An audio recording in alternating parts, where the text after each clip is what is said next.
Hey, what's going on, youth pastors? Welcome to another video, and glad you're here. Hopefully you're having a great day today. And currently I got a new desktop thingy from IKEA for $15, which was great. The little like as-is section.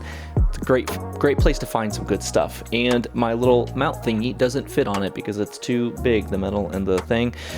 So I'm here trying to figure out my little setup. So hopefully this doesn't look too weird looking down at my iPad for my notes, because I do make notes on these, and so I'm not just talking for whatever reason. So right now it is early May in 2025 as of recording this and uploading this, and I think around this time I feel like the trend is a little bit of transition that happens with youth pastors, because like the school year's ending and like you're getting into summer, and for some reason that feels like a big kind of transition-y time for youth pastors, maybe kind of into the new school year, kind of later in August or September in the year. So it seems like right about now transition's happening, and so I figured great time to talk about the topic of how to transition well, because very likely you're not going to be at the same church for 30 years or your entire life. Statistically, that's just not the case. So probably the majority of you, you're probably going to transition out of your role, maybe probably to a new church, new location, that sort of thing, probably within the next 5 years, at least statistically. Of course, it's different for everybody. So things I've learned and things I think are really helpful to think about when you are getting into a season of transition, whether it's out of a role into a new role. More so, I think I'm thinking specifically of you transition from one church to another church, and most of the time it's from one city to another city, so you're probably going to move. So, there's typically, I think, 3 big reasons why transition does happen, and of course, this is not an exhaustive list, but I think these are the 3 really main big buckets. One is God calls you into a new season. So whether it's just our season here at this church is done and we're not sure what the next season is, or maybe you got a new job offer and you really feel like, okay, yeah, that's God leading us into a new season, a door is opening. Or maybe there's a direction shift of some sort at your current church that you just can't agree with and you just can't get on the same page with. And so you feel it's best for your conviction, your burden, and for their sake to part ways. Or unfortunately, you are let go. So typically those are the 3 big ones. There's obviously other little technicalities to all sorts of things, but I think for the most part, those 3 I think tend to work as far as the big buckets of where transition happens. So a few big principles I think that are important to think about when it comes to transitioning well, that regardless of how it's happening, whether you initiated it or they did, no matter what, I think there's a few universal principles to really think about. One is transitioning well means that you obey leadership in the path that they want to take. This is not always easy, and I think probably most of the time it's not easy because either they have a hidden motive or because they're looking out for the interest of the church, not the interest of you, which is unfortunate, but depending on how it goes, really, actually, I should back up and say, regardless of how it goes, it's always our call to obey leadership in the way that they want to go. It's not always easy. Sometimes it is great, and sometimes it is not great. But in all that you can do, obey leadership in the way that they want to go. Of course, that's not to say do things illegal or let them totally squash your financial stability or stuff like that. Obviously, keep yourself protected. But I think in most things, probably 80 to 90% of the case, just obey leadership in the way that they want to go. But also don't talk bad about the church that you're leaving. In my opinion, in things I've seen, when someone is transitioning out and they just turn into the Debbie Downer or the complainer or the criticizer, it kind of just becomes a lose-lose situation for them, because they just sort of get the moniker of being the complainer, and people view them as just like everything is horrible, nothing can go right, everything is all about their opinion and about what they want. And then sometimes that does transition later on into, okay, they've been let go of their position or they leave and they just complained the whole time and they talked bad about the church. And so now there's this kind of weird relationship for that. And now they're trying to find a new job, and, you're going to put your old church on your resume and they're going to call them like, hey, how are they? And they're like, oh, well, they complained and they, talked bad about us, that sort of thing. And then it makes other people hesitant to want to hire them. Of course, that doesn't always happen. And of course, there's always instances instances where it's good to correct a church in leadership on things that they're doing, but there's a way to do that with wisdom. And I would say probably almost none of the cases, the way of wisdom is to just be a complainer and talk bad about the church, especially to members of the church or your leadership team or whatever it is. Don't talk bad about the church, because it kind of just becomes a lose-lose, I think, for you specifically. And if you can, set up your successor for success. If all that you can, obviously not always is that the case. Maybe you're kind of let go super suddenly and you didn't really put things in place, but I think in your time at your current church, I think it's wise to set up your successor for success. So making your checklist of things you do on Wednesdays, or making your processes really solidified and really clear and cut in like, hey, this is how we do things. In other words, like, could you basically hand a handbook to the next person that's coming in, and could they run things more or less the same way that you did, to the same level, to the same effectiveness, the same efficiency, whatnot? Can you set up your successor for success? Of course, you can't always do that, but you can sometimes.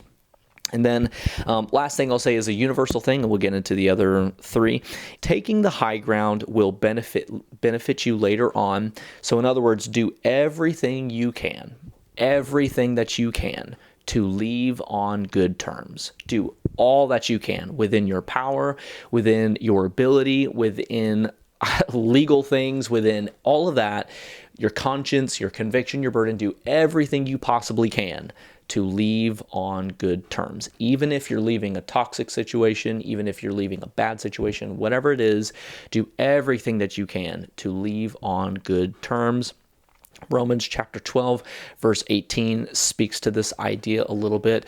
So do everything you can, even if you are just like, I hate this church and this is horrible and everything's about this is bad. Do everything that you can to obey your leadership in the way that they want you to leave. Don't talk bad about the church, especially not to members and like leaders.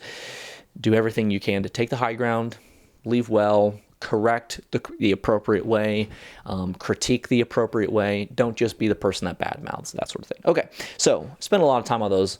Now we'll get to sort of the three instances, I think the primary ways in which transition happens. So we'll start with the less good, and that is you are let go. And so this is always, I guess, unfortunate. It always feels bad, sometimes maybe not. But either it's actually a win for you, or it's an opportunity for you to learn and grow. So sometimes being let go is actually like, okay, thank God, I wanted to leave anyways, so this is actually a blessing. Or maybe it is a lack of competence and something happened and you messed up royally or whatever.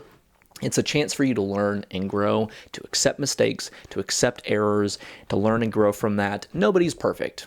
If you've been let go because of something you did, nobody is perfect, but you cannot stay in that place. You have to learn and grow from it, get better from it. I've been in that same spot where I've made some crazy mistakes and probably should have been fired for them, but because of graciousness, still here, still doing my thing. But I have definitely learned and definitely grown from them. And I would also say, always assume that it's on you.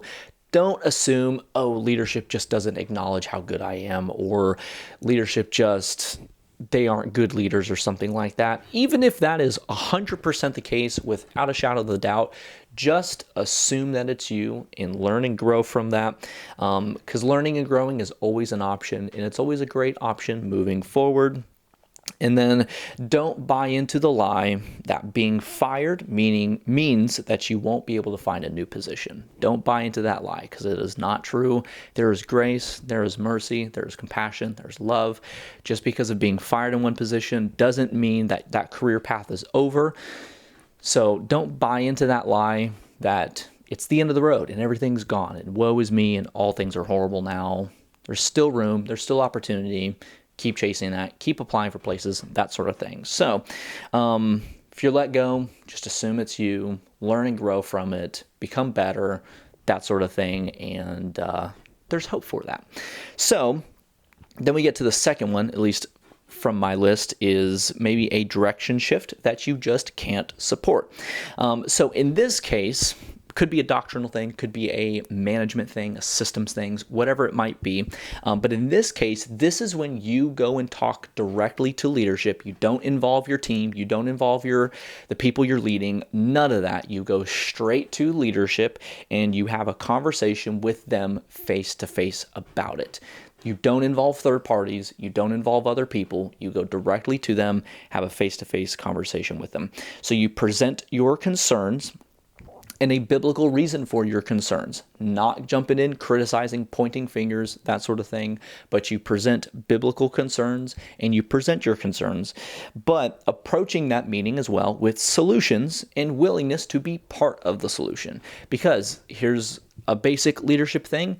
You don't employ people to find problems. You employ people to solve problems. It's kind of a basic universal thing. Anybody in the world, it takes zero talent whatsoever to point out problems and to point out things that are bad. But it takes talent and it takes experience and things like that to be part of the solution to problems.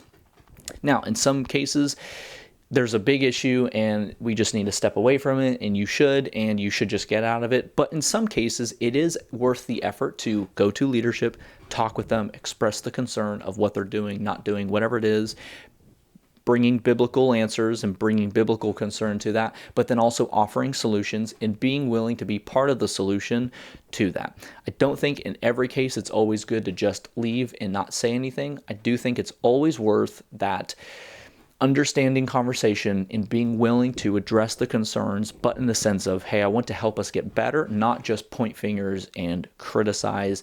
And then from there, it depends on how they respond to it. If they respond to it and go, hey, actually, thank you for bringing that up, we'll think about it, and they're willing to go with it, then hey, that's a good step and there's more to that.